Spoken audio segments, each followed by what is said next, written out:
Assalamualaikum warahmatullahi wabarakatuh. Selamat pagi semuanya.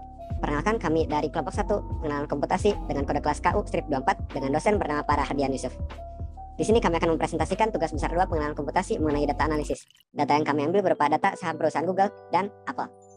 Perkenalkan, saya sendiri bernama Akmal Mahardika Nurhi Pratama dengan NIM 1652170 akan mempresentasikan deskripsi data dan file, yaitu penjelasan mengenai informasi data yang di dalam file tersebut dan informasi mengenai file itu sendiri. Seperti yang saya jelaskan tadi, file yang kami ambil berjumlah 2, yaitu data IAPL dan data GOOGL. Data IAPL merupakan data saham perusahaan Apple, sementara data set GOOGL merupakan data perusahaan Google. Informasi pertama yang dapat kita lihat yaitu informasi date atau tanggal. Di sini kami memilih dari 2 Agustus 2021 hingga 23 November 2021. Informasi selanjutnya yang dapat kita lihat yaitu price. Price merupakan harga penutupan suatu saham dalam periode perdagangan. Di sini periode perdagangannya adalah per hari. Dapat kita lihat data berubah tiap hari. Lalu open merupakan harga pembukaan suatu transaksi saat dimulainya periode perdagangan. Yang selanjutnya adalah high, merupakan harga tertinggi atau transaksi tertinggi yang pernah terjadi dalam periode perdagangan. Yang selanjutnya adalah low, harga terendah yang pernah terjadi dalam periode perdagangan. Yang selanjutnya adalah volume. Volume merupakan jumlah transaksi secara keseluruhan, baik pembelian maupun penjualan dalam suatu periode perdagangan. Change merupakan persentase antara price dengan open. Dengan cara perhitungannya yaitu selisih antara price dengan open dibagi open dikali 100%. Jika open lebih tinggi daripada price atau close price, itu akan change akan bernilai negatif. Sementara jika open lebih rendah daripada close price, itu dapat bernilai positif. Maaf, maksud saya pasti bernilai positif. Nah, sebelum lanjut ke slide berikutnya, harus diingat bahwa pada kolom volume dan change itu terdapat karakter M dan persen, baik pada data Google maupun Apple. Yang selanjutnya, pada dataset Google, price, open, high, dan low itu terdapat pemisah koma antara ribuannya. Nah, selanjutnya saya akan menjelaskan informasi mengenai file itu sendiri. Yang pertama, data IPPL berformat CSV dengan dimensi 81 baris kali 7 kolom dengan ukuran file 4,12 KB bersumber dari www.investing.com. Yang selanjutnya adalah data dari GOOGL atau data perusahaan Google berformat CSV dengan dimensi 81 baris kali 7 kolom berukuran 5,39 KB dan sumber yang sama yaitu www.investing.com. Seperti yang sudah saya sebutkan pada slide sebelumnya, setelah melakukan suatu kode dengan pandas, kami menemukan bahwa volume dan change di sini terbaca bertipe sebagai objek yang seharusnya merupakan float 64. Hal itu disebabkan volume dan change itu terdapat karakter M dan persentase sehingga terbaca sebagai objek baik di IPPL maupun GOOGL. Nah, khusus pada data GOOGL, price, open, high, low ini terbaca seluruhnya sebagai objek. Kami menemukan bahwa pemisah ribuannya itu berupa koma yang seharusnya tidak ditulis sama sekali. Oleh karena itu akan dilakukan data cleansing yang akan dijelaskan pada slide-slide berikutnya. Selanjutnya saya akan menjelaskan karakteristik dari data berdasarkan atribut datanya. Yang pertama adalah kategorikal. Pada dataset, data kategorikal terdapat pada atribut date yang berisikan tanggal berurutan dari 2 Agustus 2021 sampai dengan 23 November 2021. Selain itu, berdasarkan skala pengukurannya, atribut date termasuk dari data nominal yang bercirikan data tersebut dibedakan dalam kategori tanpa memperhatikan urutan. Setiap kategori dianggap sama dan tidak bisa dioperasikan secara matematis. Untuk yang kedua, yaitu kuantitatif. Data kuantitatif dapat ditemukan di atribut price, open, high, low, fall, dan change. Nah, data kuantitatif tersendiri itu dibagi menjadi 2, kuantitatif discrete dan kuantitatif continue. Kuantitatif discrete pada dataset ini terdapat pada atribut fall, di mana nilai dari data ini merupakan bilangan bulat atau integer. Dan selanjutnya ada kuantitatif continue yang pada dataset ini terdapat pada atribut price, open, high, low, fall, dan change, yang mana isinya itu merupakan bilangan real atau float. Sedangkan berdasarkan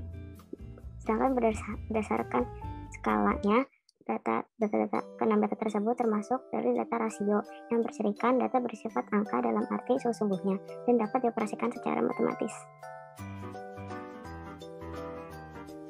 Selanjutnya untuk range data kuantitatif, Yang pertama untuk di dataset Apple Stock, price-nya dari range 139,14 sampai 191,41. Open ada 139,47 sampai 161,68. High-nya dari range 141,4 sampai 165,7. Yang low-nya 138,27 sampai 161. Volume-nya 101,07 M sampai 97,9 M. Change-nya dari minus 0,03% sampai 3,04%.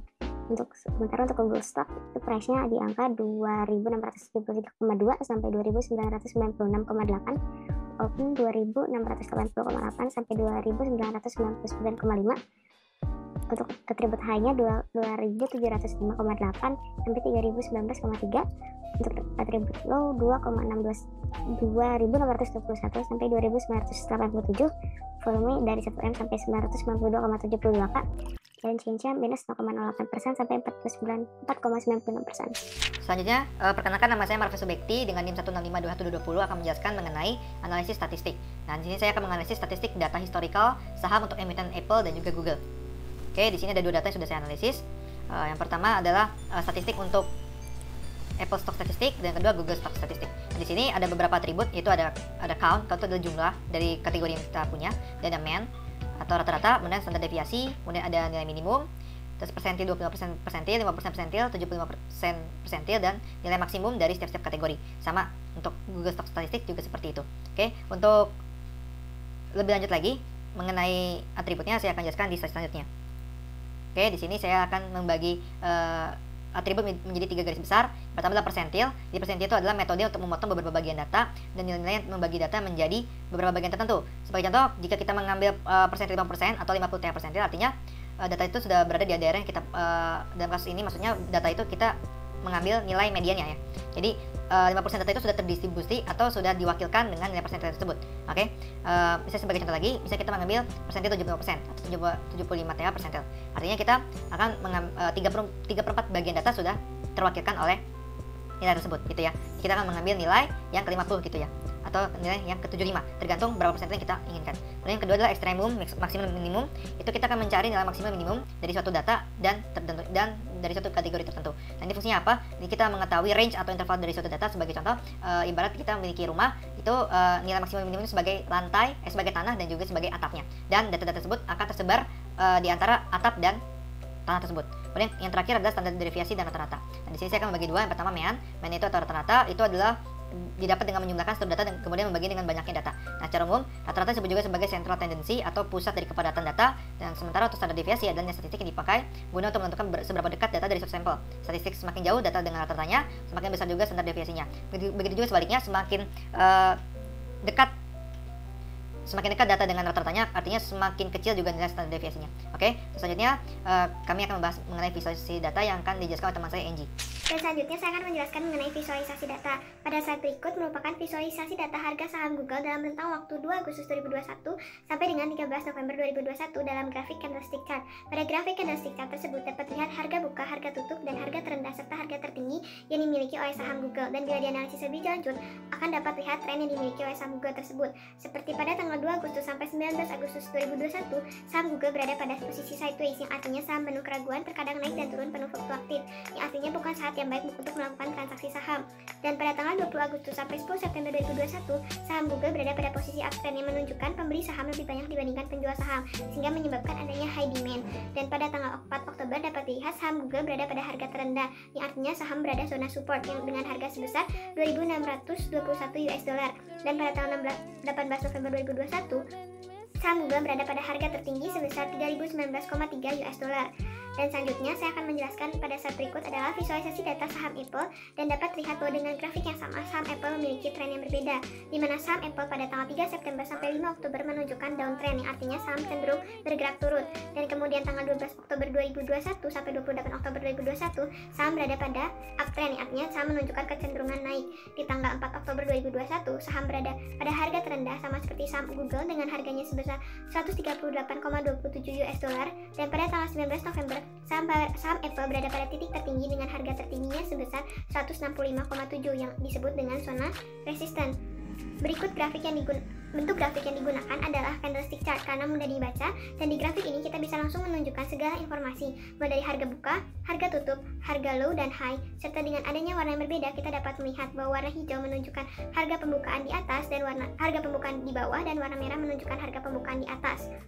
Selanjutnya saya akan menjelaskan tentang visualisasi plotting relationship menggunakan scatter plot. Yang saya visualisasikan adalah korelasi antara harga high dan low saham pada saham Google dan saham Apple, dan dapat dilihat bahwa harga high low pada saham Google cukup tersebar fluktuatif, dan bila kita lihat dari sisi saham, semakin tinggi harganya maka high return juga akan yang kita dapatkan semakin tinggi, sedangkan bila harga tersebut semakin rendah maka low return yang kita dapat pun akan terendah. Sedangkan pada saham Apple, harga high dan low tidak sefluktuatif dengan harga saham Google, karena harga high dan low-nya sama-sama berkisar di antara 145, sampai 195 US dollar. Selanjutnya saya akan menjelaskan visualisasi data saham perbandingan charge persen pada saham Apple dan saham Google. Dapat dilihat pada slide berikut bahwa harga charge persen saham Google memiliki charge persen positif yang lebih besar dibandingkan charge persen negatifnya, karena menggunakan perbandingan charge persen negatif false and true. Pada pie chart tersebut dapat dilihat bahwa harga charge positif lebih besar karena charge persen negatif false yang lebih besar pada pie chart tersebut, sehingga menunjukkan harga tutup saham Google lebih besar dibandingkan harga bukanya. Dan selanjutnya pada pie chart berikutnya menunjukkan perbandingan charge persen harga saham Apple yang memiliki perbandingan charge persen hampir sama dengan saham Google, karena charge persen positifnya lebih besar sehingga harga saham Apple pun sama-sama memiliki harga buka yang lebih kecil dibandingkan harga tutupnya, atau harga tutupnya lebih besar dibandingkan harga bukanya. Charge persen ini sendiri menentukan selisih open price dan close price dari suatu saham yang ditentukan melalui rumus close price dibagi open price dikurang 1 dikali 100%. Apabila charge persennya positif maka harga tutupnya lebih besar dibandingkan harga buka, dan apabila charge persennya negatif artinya harga tutupnya lebih kecil dibandingkan harga buka. Baik, selanjutnya saya akan menjelaskan tentang korelasi antar datanya. Korelasi antar data ini adalah hubungan antar atribut kuantitatif pada data yang dimiliki. Dan korelasi antar data ini kami peroleh dengan menggunakan tools Google Colaboratory sebagai IDE-nya dan library pandas dan matplotlib. Data yang ada di dalam data frame kami mempunyai dimensi 7 kolom dikali 81 baris total. Sebagai data referensi dan pembanding, kami akan menggunakan data harga historical dari Nasdaq Composite dengan kode IXIC yang adalah salah satu IHSG Amerika Serikat. Bisa dilihat di bawah adalah gambar-gambar snapshot dari data Apple, data Google, dan data IXIC. Selanjutnya, dari data-data tersebut kami memperoleh angka korelasi. Angka korelasi merupakan angka yang melambangkan hubungan korelasi antara dua variabel dengan range 0 sampai 1. Semakin mendekati 1, semakin besar korelasi atau hubungan antara kedua variabel tersebut. Contoh, karena angka korelasi harga Google dan IXIC tinggi, kita bisa memprediksi bahwa saat harga IXIC naik, harga Google juga akan naik. Dan di bawah adalah gambar snapshot dari hasil yang kami dapatkan untuk angka-angka korelasi semua variabel antara data-datanya. Dan price correlation adalah angka korelasi untuk harganya, change percent adalah untuk presentasi perubahan harganya, dan volume correlation adalah angka korelasi untuk jumlah aset yang mengalir atau jumlah pertukaran aset tersebut. Angka korelasi ini juga akan dilambangkan dengan grafik korelasi harganya. Mereka akan mewakilkan tren-tren di dalam grafik korelasi harganya. Bisa dilihat karena angka korelasi harga Apple dan Google 0,69, Apple IXIC 0,77, Google IXIC dan 0,92, mereka akan memiliki secara total tren yang sama. Saat dari November sampai Oktober, mereka akan memiliki tren yang downtrend dan lalu disusul dengan uptrend, lalu dengan downtrend kembali. Mereka memiliki tren yang cukup sama secara total. Lalu kesimpulan yang bisa diambil dari grafik ini adalah harga Apple dan Google memiliki korelasi yang cukup tinggi dan keduanya memiliki korelasi dengan IXIC yang sangat tinggi. Selanjutnya adalah grafik korelasi volumenya. Karena angka korelasi volume Apple dan Google 0,32, Apple IXIC 0,39, dan Google IXIC 0,52, mereka tidak akan saling berkorelasi antar grafiknya. Bisa dilihat bahwa mereka tidak akan memiliki tren yang sama di waktu yang sama karena mereka tidak memiliki angka korelasi yang tinggi. Dan kesimpulan yang bisa diambil dari grafik korelasi volume ini adalah volume Apple dan Google memiliki korelasi yang rendah, begitu juga dengan IXIC. Walaupun begitu, Google memiliki korelasi yang lebih tinggi dengan IXIC. Selanjutnya adalah grafik korelasi change percent. Karena angka korelasi change percent Apple Google adalah 0,51 dan Apple IXIC 0,7 dan Google IXIC 0,67, mereka memiliki angka korelasi yang cukup tinggi. Karena itu, kita bisa melihat dari grafiknya mereka akan memiliki tren yang serupa di waktu yang mirip. Seperti misalnya saat Google naik, mereka juga Apple juga akan naik dan IXIC juga akan naik. Dan kesimpulan yang bisa diambil dari grafik korelasi change percent ini adalah change percent Apple dan Google memiliki korelasi yang medium dengan korelasi keduanya dengan IXIC relatif tinggi. Dan yang terakhir adalah source code-nya. Source code yang saya gunakan dituliskan di dalam IDE Google Colaboratory, dan yang pertama adalah data frame declaration yang kami gunakan dari GitHub repository kami yang bisa dicek dari sini.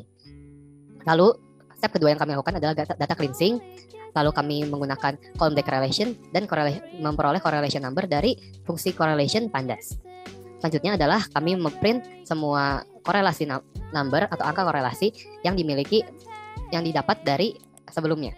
Yang terakhir adalah kami memplot graf-grafnya dari angka korelasi dan juga dari data-datanya menggunakan matplotlib. Dan yang terakhir kami memprint datasetnya. Oke, sekian dan terima kasih dari saya.